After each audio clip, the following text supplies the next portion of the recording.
to get an early start on slime collection. He already had a slug on each shoulder and one on top of his head. "Can't today, cousin. Next time." Oona began flying toward the human world entrance. "Where are you going? Isn't it almost bedtime for you?" Horace called after her. "Emergency," Oona said over her shoulder. "Emergency? What kind of emergency?" The next thing she knew, Horace was right next to her, half running, half flying with his newly sprouted stubby wings. "A bathroom emergency? You should probably head back to your nest. That's where the closest "No, Horace, not that kind of emergency." Ugh, Oona did not have time for this. But she knew Horace well enough to know that ignoring him wouldn't help. She stopped and explained the situation in as few words as she could. "But..." Horace looked like she had told him that ice cream was extinct. "You can't go down there now. It's almost daytime. If the Fairy Council found out, you'd be suspended from magic for sure. And if a human saw you..." "No one is going to see me. And as for the Fairy Council, well, are you going to tell the Fairy Council, Horace?" Oona raised her eyebrow and put her hands on her hips. "Me?" Now Horace looked like Oona had said, "Okay, ice cream's not really extinct, but the only flavor is mint chocolate booger." "You know I would never." "Then they won't find out," Oona said simply. She started off again. "I'm going with you," he said. "No, you'll slow me down." "I can help." "No." "Fine, I won't go with you. I'll just go next to you at the exact same time."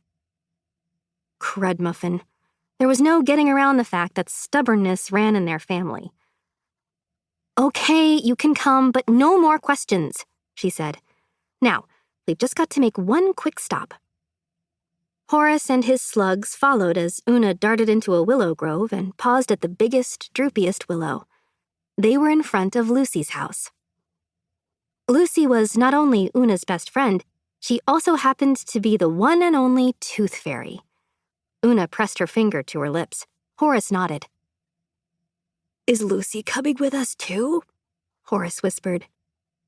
"No, I just need to get her fairy dust, in case there's trouble." "Wow, you think she's going to let you have her locket?" "She doesn't have to let me. She's asleep." "Wait, you're going to steal something from your best friend?" Horace wasn't whispering anymore. "Shh, Horace! What did I say about questions?" Horace stopped, cleared his throat, and said again, this time with a period, "You're going to steal something from your best friend." "Not steal, borrow. I'll have it back before she knows it's gone." "Why not just ask her?" Oona, pink with frustration, pulled Horace away from Lucy's nest. The truth was, she didn't want to ask because Lucy would probably say no, but Oona couldn't admit that. "Because?" She smiled as she thought of a reason that showed how really good and generous she was being. "If she doesn't know, she can't get in trouble." Horace pulled his eyebrows together, thinking hard about that one. "Now, are you in or are you out?" Oona asked. Horace looked like he had just decided to eat the booger ice cream. He bit his lip. "In." "Great, you're on lookout duty. Stay here." Oona flitted inside. Oona crept past Lucy. Sure enough, she was sleeping after her night of collecting teeth. Oona loved her friend, but Lucy would never understand what it felt like to be unsure if you mattered. Lucy already had more tooth customers than a leprechaun had tricks. It was hard to figure out who loved her more, the children of the world or the rest of the fairies. She was the most popular fairy of them all. But Oona was a brand new fairy with a brand new job, and finding customers had turned out to be harder than she thought. The biggest hitch was that most children were just used to going to the Band-Aid drawer a lot, and if they didn't know they could use some help, then Oona's EFP didn't light up. Oona was afraid the rest of the fairies wondered whether Oona's job was even necessary. In fact, deep down, Oona wasn't sure herself. But all she could do was take care of